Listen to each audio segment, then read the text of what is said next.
नमस्कार, आदाब, सत श्री अकाल, जय भीम, जोहार। मेरा नाम है नवीन कुमार। कानपुर के वो गुंडे याद होंगे आपको जो 45 साल के गरीब मुसलमान आदमी को घसीटे जा रहे हैं और चीख रहे हैं कि जय श्री राम बोलो, और उसका 5 साल का छोटा सा बच्चा उसके पैरों से लिपट कर गिड़गिड़ा रहा है, मेरे पापा को मत मारो। उन्होंने आपका कुछ नहीं बिगाड़ा।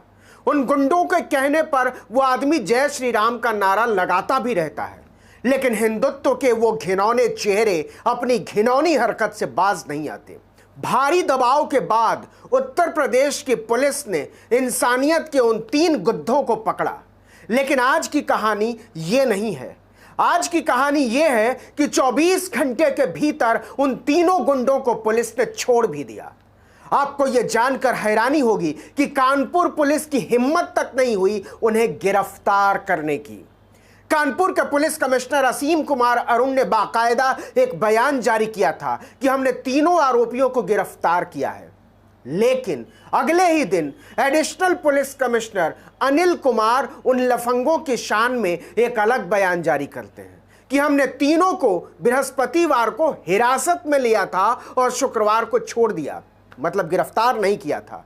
कमाल देखिए कि तीनों गुंडों को छोड़ने के लिए एक निकम्मी पुलिस कैसे कैसे बहाने बनाती है, जैसे वो इस देश के विधान को रौंदने के लिए नहीं, देश को आजाद कराने के लिए निकले थे।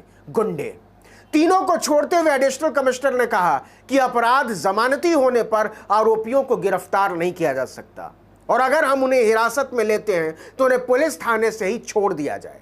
इसलिए हमने उन्हें पकड़ा, उनका मेडिकल कराया और फिर पुलिस थाने से ही छोड़ दिया। उन गुंडों और लफंगों की पहुंच देखिए कि उनकी गिरफ्तारी की बात करने वाले पुलिस कमिश्नर कांप उठते हैं और अगले ही दिन सफाई देने लगते हैं कि दरअसल हमने उन्हें पूछताछ के लिए बुलाया था और फिर पूछताछ करने के बाद उन्हें छोड़ दिया। क्या बात है! इतने के बाद भी पुलिस चाहती है कि उसकी पीठ ठोकी जाए, उसे शाबाशी दी जाए। पुलिस कमिश्नर कहते हैं कि जब वो गुंडे मुसलमान आदमी को पीट रहे थे, उसका 5 साल का बच्चा चीख रहा था, तो पुलिस ने उनको बचा लिया था। अब हालात एकदम सामान्य हैं, पुलिस वहां गश्त दे रही है।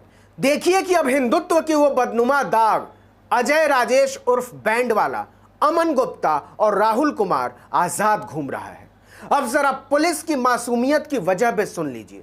एक तो योगी आदित्यनाथ की सरकार, आप जानते ही हैं कि मुसलमानों को लेकर उनका खून वैसे ही खौलता रहता है। दूसरे, जब से तीनों लफंगों की गिरफ्तारी हुई थी, तभी से बजरंग दल ने थाने के बाहर प्रदर्शन शुरू कर दिया था।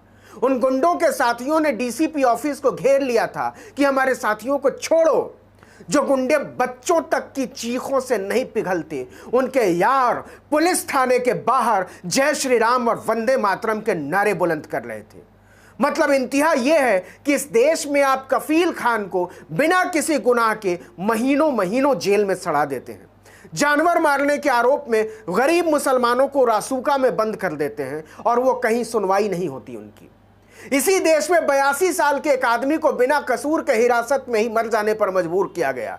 इसी देश में सुधा भारद्वाज नाम की एक औरत आदिवासियों की मदद करने के जुर्म में महीनों से जेल में बंद है।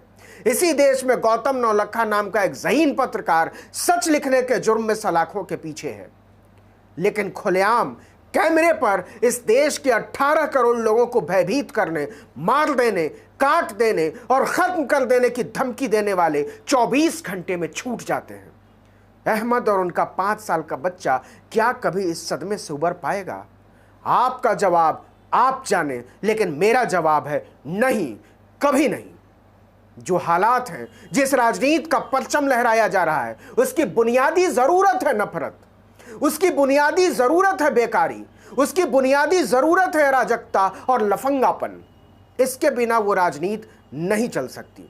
इसलिए पुलिस अब इस मामले को आपसी झगड़े का रंग देने में जुट गई है।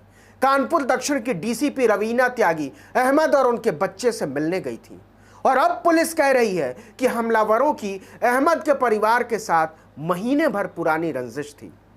क्या आप जानते हैं अहमद अपने परिवार के साथ कहां रहते हैं? झुग्गियों में। यह कैसा हिंदुत्व है जो झुग्गियों में रहने वाले मुसलमानों तक को सड़कों पर खींच लेता है और उन्हें पीटते हुए कहता है जय श्री राम के नारे लगाओ?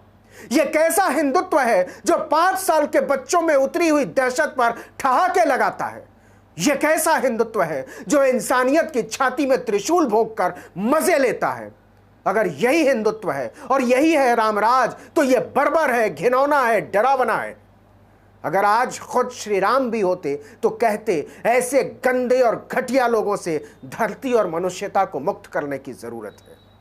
क्या राम की राजनीति करने वाले इतनी छोटी सी बात को कभी समझ पाएंगे? इसकी उम्मीद बहुत कम है। इस वीडियो में इतना ही, लेकिन अगर आपने आर्टिकल 19 इंडिया को अब तक सब्सक्राइब नहीं किया तो फौरन कर लीजिए, बेल आइकॉन दबाइए, घंटी जैसी आकृति, लाइक कीजिए और कमेंट करके बताइए हमारा वीडियो आपको कैसा लगा और आने वाले दिनों में आप हमसे किस तरह के वीडियो की उम्मीद करते हैं। नमस्कार।